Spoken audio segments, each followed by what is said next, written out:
Welcome to another Explainer. Today, we're doing something a little different. We are conducting a full-blown forensic investigation into the modern media landscape. We're looking at a massive, literally unprecedented shift, a total rewiring of how information, entertainment, and just culture in general are distributed all over the globe, right? This isn't just about some businesses changing their strategies. No, this is about a fundamental transformation in who exactly holds the power to shape the narrative. Okay, let's dive into this. The titans of the 20th century are being eaten alive by creators in their bedrooms. It's wild, right? It's basically a modern-day David and Goliath story. Except, David doesn't have a slingshot. Instead, he's got a smartphone, maybe a cheap ring light, and a solid internet connection. And Goliath? Well, Goliath is bleeding out on the floor. Make no mistake, this isn't just some minor market correction or a cute temporary trend. We are looking at a full-blown hostile takeover of our collective attention. Part 1. The legacy media funeral, and exactly why modern brands are dying. To figure out where media is going, we first need to figure out why these massive, seemingly invincible brands are, well, flatlining. Just look at the names here. We're talking about foundational, traditional news outlets and absolutely massive publishing conglomerates like Condé Nast. These were the once great media houses that practically defined global culture for generations.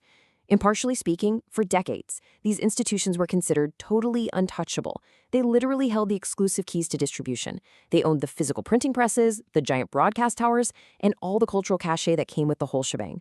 But the reality of today's market, it shows us that legacy and sheer size just don't give you protective armor anymore.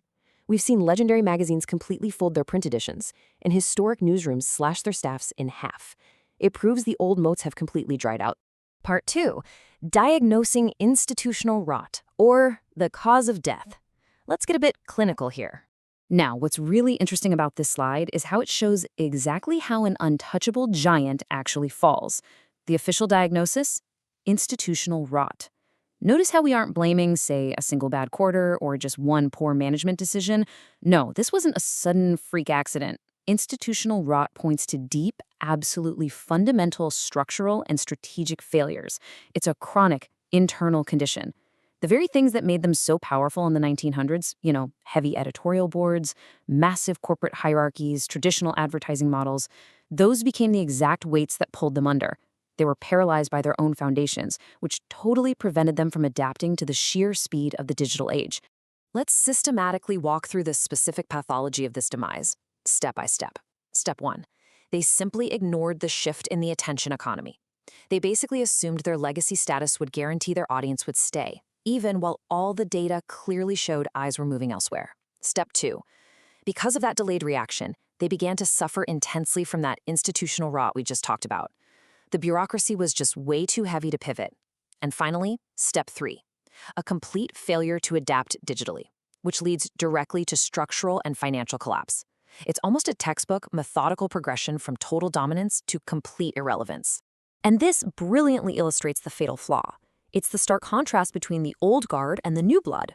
On one side, legacy media is bloated. They've got high overhead, massive physical and corporate infrastructure, and a painfully slow adaptation rate. Now compare that directly to the bedroom creators. These folks operate with virtually zero overhead. They are hyper-agile. They can test a brand new content strategy in a single afternoon. Actually, scratch that, sometimes in a single hour. And most importantly, they have a laser-focused niche. It's like comparing a massive cargo ship that needs miles of warning just to turn around to a fleet of jet skis zooming right past them in the water. This brings us to part 3, Rise of Niche Empires, the Successors. A funeral always makes way for a changing of the guard. And we really need to talk about the agile successors who are outright winning this entirely new media game. They didn't just barely survive the collapse of the old systems, they capitalized on it. Welcome to the era of the niche empire. These independent solo creators aren't just scraping by on the internet, no way. They are building entire empires. Take independent political commentators or specialized finance YouTubers, for instance. We are talking about single individuals who routinely pull in more daily views and way higher engagement than primetime cable news networks. By focusing on highly engaged, very specific audiences right from their bedrooms, they completely bypass the traditional gatekeepers. They don't need a massive publishing deal. They don't need a broadcast network. By playing by a completely different set of rules, prioritizing a deep, authentic connection with a specific community instead of some broad, watered-down reach, they have built media machines that rival the titans they replaced. Finally, part 4, The attention economy shift. Let's look at the prognosis.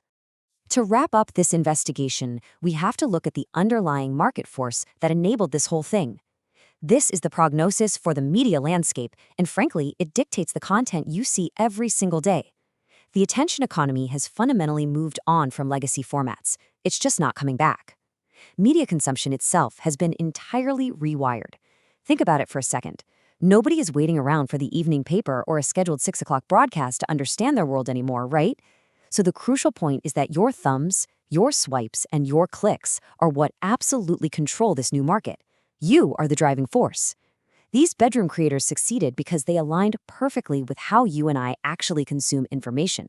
Your very own daily digital habits are the absolute forces dictating the rise and fall of these empires.